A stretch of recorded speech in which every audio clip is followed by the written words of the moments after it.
Alors bonjour, je n'arrêterai pas de vous dire de vous abonner à cette chaîne, d'aimer ces vidéos et de commenter. Ça nous permettra de rester en contact. C'est gratuit, ça vous engage à rien, mais ça nous fera plaisir. Alors le vif du sujet, c'est la radioactivité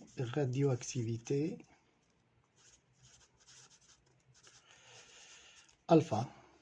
Alors alpha, suite aux vidéos précédentes. On a vu composition du noyau, type de radioactivité, loi de Soddy. Maintenant, c'est radioactivité alpha. Alors, à quoi est due cette radioactivité alpha? Elle est due à l'instabilité des noyaux massifs, c'est-à-dire des noyaux qui ont un nombre de charges élevé, c'est-à-dire un excès de nucléons. Alors, ces noyaux, qu'est-ce qui leur arrive?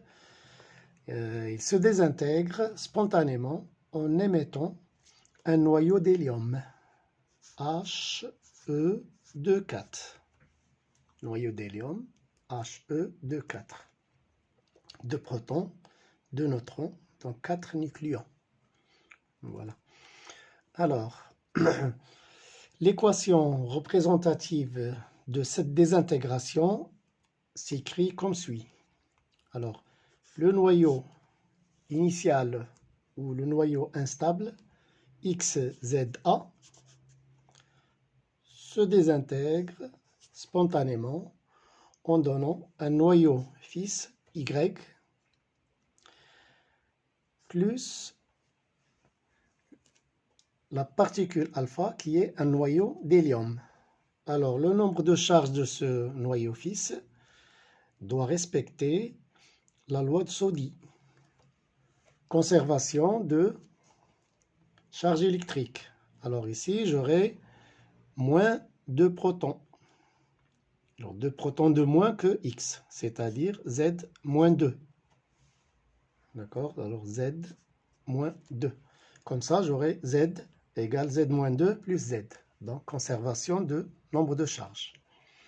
Pour le nombre de masse, c'est la même chose. Il doit y avoir conservation d'après la loi de Soddy. Alors ici, j'aurai A moins 4. Un noyau qui aura 4 nucléons de moins que le noyau père. Voilà. Alors, dans un diagramme, on peut représenter ceci comme ça. Alors, on met le nombre n et z ici, nombre de neutrons ici, nombre de protons ici. Alors, le noyau père sera en ce point. Il aura un nombre n de neutrons et un nombre z de protons. Donc, Z A ici. Le noyau fils Y sera ici. Il aura combien de neutrons de moins? Alors, 2 neutrons de moins. Et 2 protons de moins. Z moins 2. D'accord? Donc, moins 2 protons et moins 2 neutrons, ça fait moins 4 nucléons. A moins 4. Voilà. Ici, j'aurai Z moins 2 et A moins 4, comme on l'a fait dans l'équation. Et cette transition s'accompagne d'une émission alpha, d'un noyau d'hélium alpha. Alors, cette désintégration alpha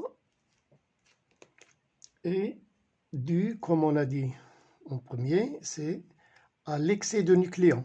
Donc, c'est pour les noyaux qui ont un nombre de masse A supérieur ou égal au voisinage de 195.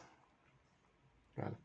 Alors, ce sont ces noyaux-là qui nous donnent ce genre de radioactivité. Alors, merci, à la prochaine vidéo.